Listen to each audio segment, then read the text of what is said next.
nag-comment si Ma'am Jessie ari karami na naibigay na gift na rin sa akin pagsagalan din na Ma'am Jessie sabi ko miski anong work mo dito mamimili mo kung ano na pipira. Tunay Ma'am Jessie hindi nilang taga ko na napamay sa Australia ay sabi ko kahit siguro pasuriro ang trabaho mo din kaya mo bilhin ko ng binibili ng mga ay kung minsan nga kung sino pa yung tatrabaho sa initan ay siya po mas maraming pira. Dito walang pira ako yung tatrabaho lang naman sa initan. Ako ay student ko isa lang kaya 24 oras per week lang ang trabaho ko. Pero din kasi kung mas nagtatrabaho ka sa initan mas malaki yung sahod kumpara mo sa nag-opisina. Kalimitan mas malaki ang sinasahod din nilang nasa initan kaysa doon sa mga nasa DR code kasi mas madali daw trabaho ng mga yawn.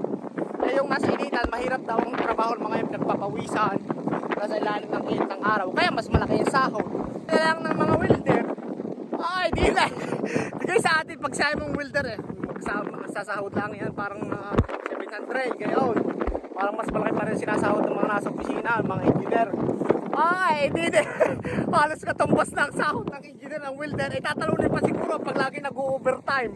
Pinapaangat agad siya sa Australia. Sabi ko, kahit siguro din wala ka pinag-aralan, basta madiskarte ka lang at masipag ka. Sa atin nakatapos ka na ng college. May lisensya ka na. Engineer ka na.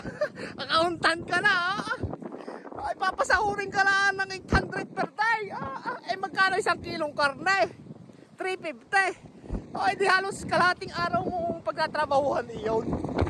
Kung di na, yung isang kilong karne, sabihin natin $14 per kilo.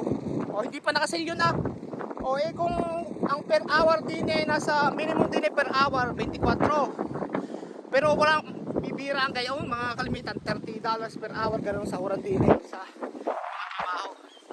Di parang mga kalahating oras mo lang pagtatrabaho na isang kilong karne. Ang mahal lang din gulay.